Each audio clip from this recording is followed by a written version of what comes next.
Once upon a time, in the city of Maraba, there lived a young lady called Halima. Halima had left the city of Lagos for a new life in Maraba. She planned to open a local restaurant because she heard it was very lucrative. Halima wasn't just there for business, she had a purpose. She stepped out of the vehicle and looked around with determination. This is where I'll build my future, she murmured. Halima didn't waste time at all. The next day, she was already on the search for a location to open her restaurant. It did not take long before she found the perfect spot. A small shop right next to the market. The shop was slightly old, but it has potentials.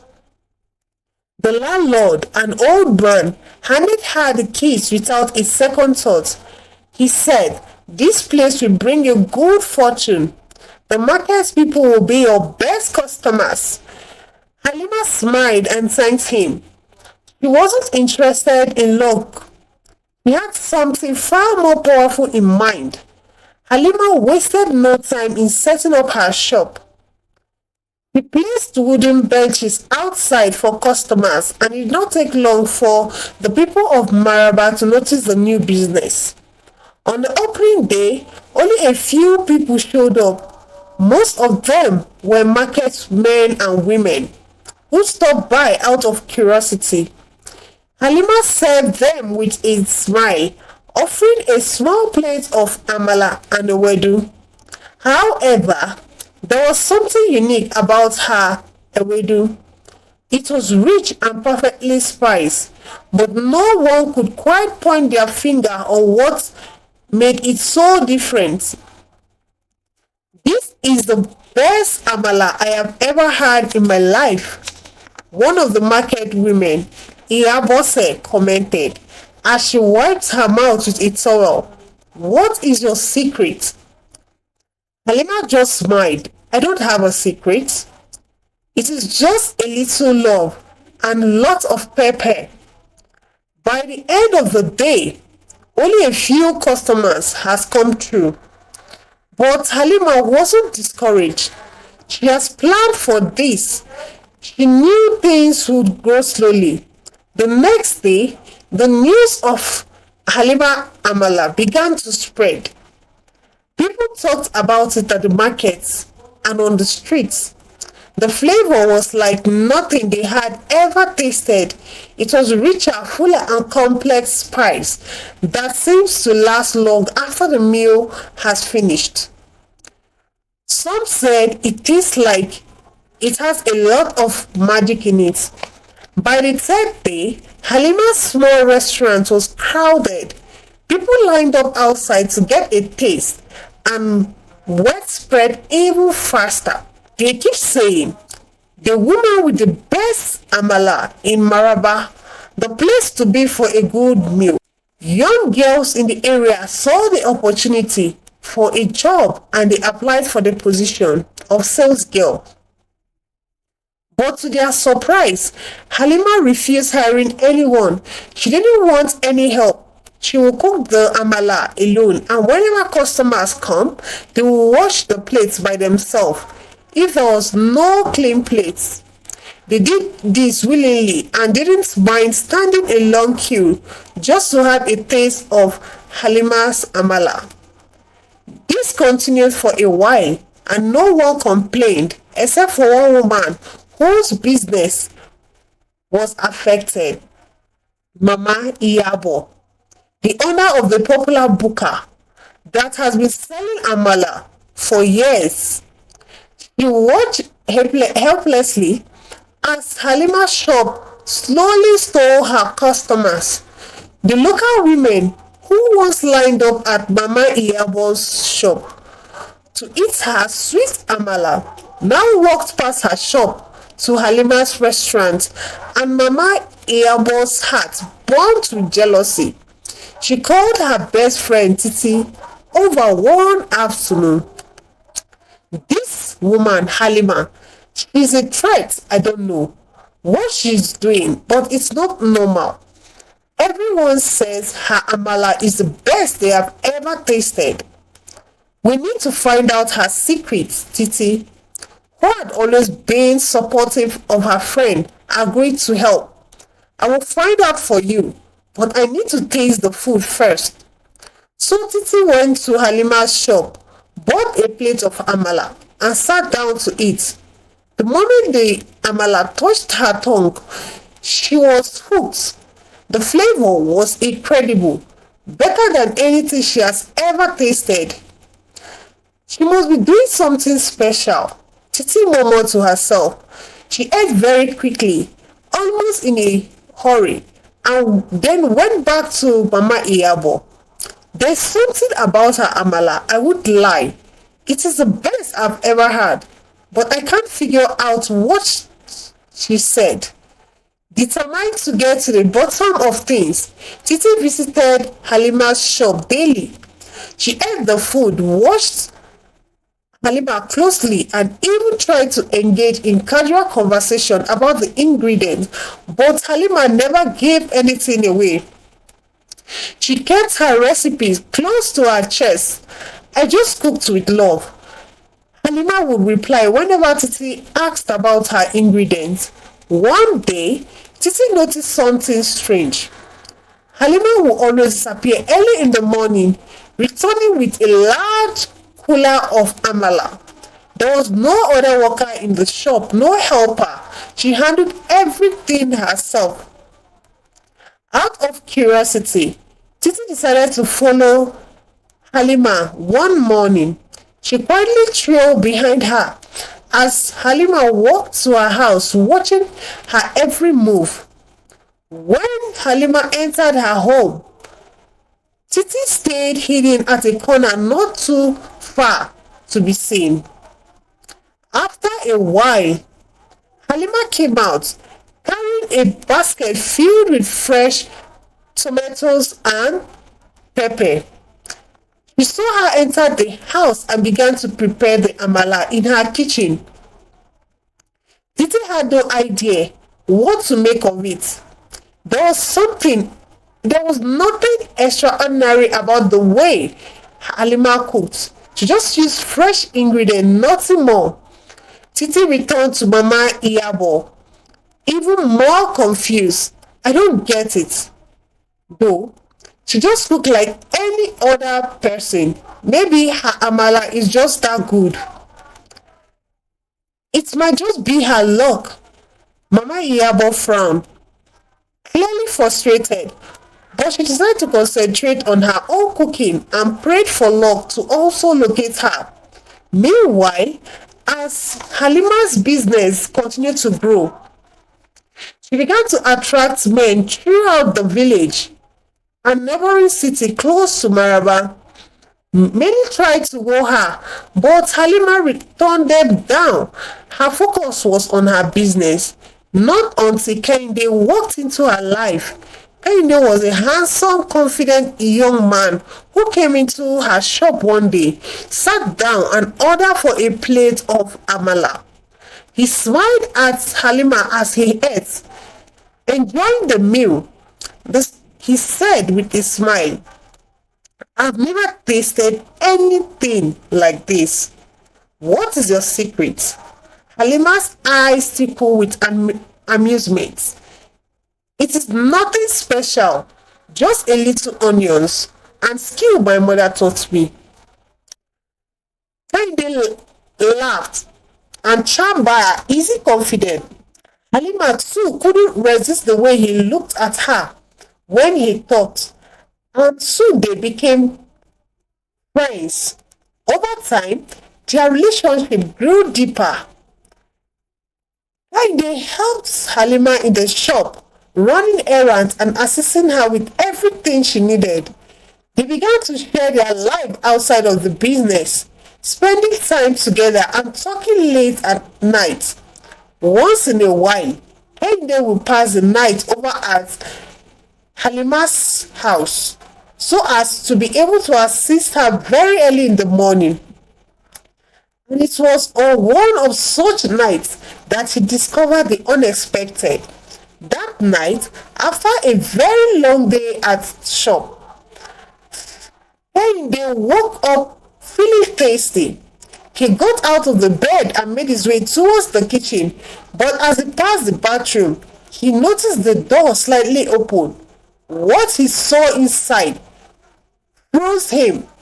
Halima was standing there, holding her menstrual pad close to a cup that she had used just removed from her body, as it was filled with dark red liquid. That poured this liquid into a small pot. She went on to hold the bowl under with her leg widely spread open to collect more liquid.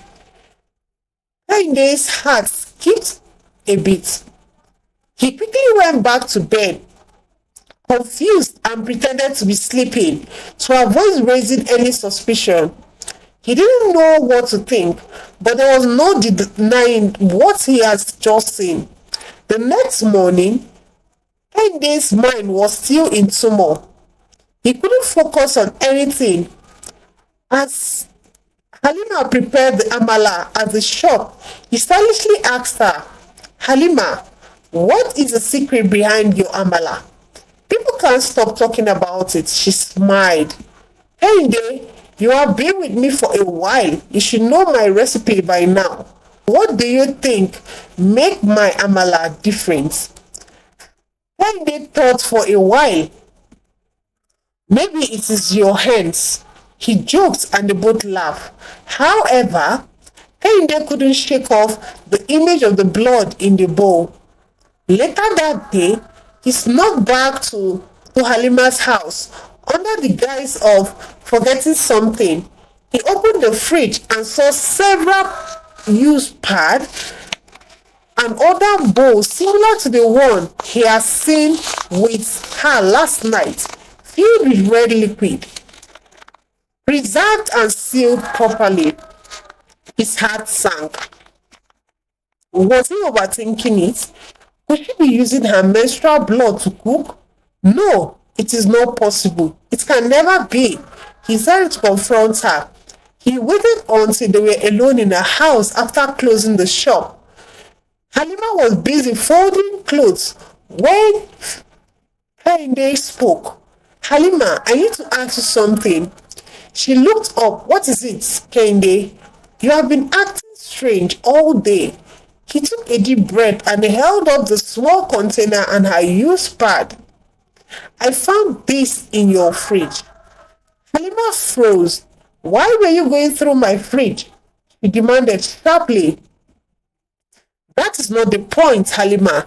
Kainde shook back. "What is this? What are you doing with blood and used pad in your kitchen? Is this what you have been using to cook your Amala?" For a moment, there was silence. Halima's heart rose and fell as she stared at him. Then she shook her head. "You don't understand, Kainde. Don't jump to conclusions. Then explain to me." Kainde turned at her and shouted, "What is this? What are you doing with it?" Halima's eyes darkened. "It's none of your business. You have no right to invade my privacy." She snapped and tried to snatch the container and used pad from his hand. "I had every right," Kainde shouted. "I trusted you, and now I found out you have been what? Adding menstrual blood to the food you sell to people. To even me?" Halima refused to say anything until Kainde mentioned going to the police and exposing her. "Fine. You want the truth? I will tell you the truth." Kainde crossed his arms, waiting for Halima to tell him the story. Halima began. "I store my menstrual blood every month. I collect it and preserve it, use it in small quantity to cook the Amala." Kainde's face twisted in disgust. "Why, Halima? Why would you do something like that?" She looked up at him. "Because this Maraba deserve it. Every single one of them. They don't know me, but I know them. They killed my mother. Kehinde blinked in confusion. What are you talking about? Halima took a deep breath and began to tell her story. My mother was in love with a man from this city. When she found out that she was pregnant, she thought he would marry her, but instead he denied her. He told her he was already engaged and couldn't marry someone from outside this community or his tribe.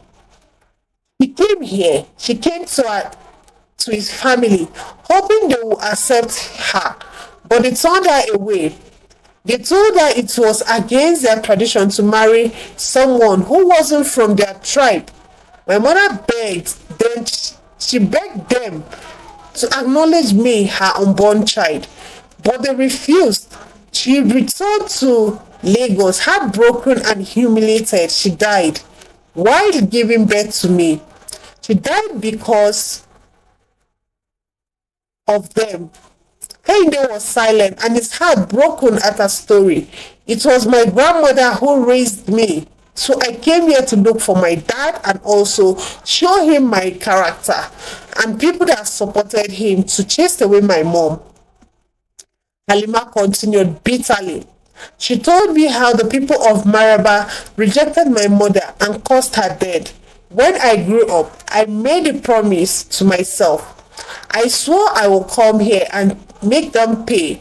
Femi they stared at her in shock. So this is your revenge? Feeding them with your own blood? Halima nodded. It is not poison, Kehinde. It doesn't hurt them. It just binds them to me.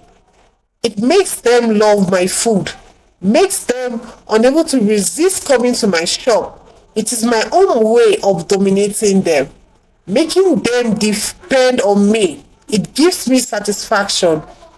Kehinde shook his head. This is wrong, Halima. I don't care what they did to your mother. You can't punish an entire city for something that happened years ago. These people didn't kill your mother, but they are accomplished. Halima cried. Their traditions, their rules. They killed my mom. They mocked at her. They deserve this. No, Femi shouted. No, Kehinde shouted. They don't, and you need to leave. Halima, you need to leave Maraba and never come back. You cannot come here again. And also, you will not open any other restaurant, not here or anywhere else. Halima's eyes widened. You can't make me leave. I can and I will. Kehinde shouted back. If you don't go, I will take this evidence to the police. Do you know what will happen to you if they find out? You will go to prison, Halima. Is that what you want? Halima's shoulders slumped. Please, Kehinde, don't expose me. I will leave. I will go far away and never open another restaurant. Don't just tell anyone. Kehinde stared at her for a long moment before nodding. Fine, but if I ever hear of you doing this again, I won't hesitate to report you. Remember, I have evidence. The next morning, Halima packed her belongings and left Maraba without a word. The people around Maraba and Maraba Axis noticed her absence immediately. Days passed and her shop remained closed. Rumors began to spread. Some said she has fallen sick. Others claimed she has moved to another town. No one knew this truth. Meanwhile, the people of Maraba slowly returned back to Mama Iyabo's buka, and she welcomed them with open arms, grateful to have her customers back. I don't know what drove Halima away. Oh, Mama Iyabo said to Titi, but whatever it was, I thank God for it. May she never returned. Kehinde stayed in Maraba for a while, but he couldn't shake the memory of what he had discovered. He avoided eating Amala. Eventually, he left Maraba as well. As for Halima, no one ever heard or saw her, But one thing was certain: the dark secret of Halima's special Amala will remain a secret unknown to the people of Maraba. That is why it is always good for you to be careful of what you eat and how you eat. Thank you for watching this interesting story. Kindly share your thoughts about the story with me. Don't forget to like, share, and subscribe to this interesting story so you can get amazing stories like this or whenever I bring up a story. Thank you so much.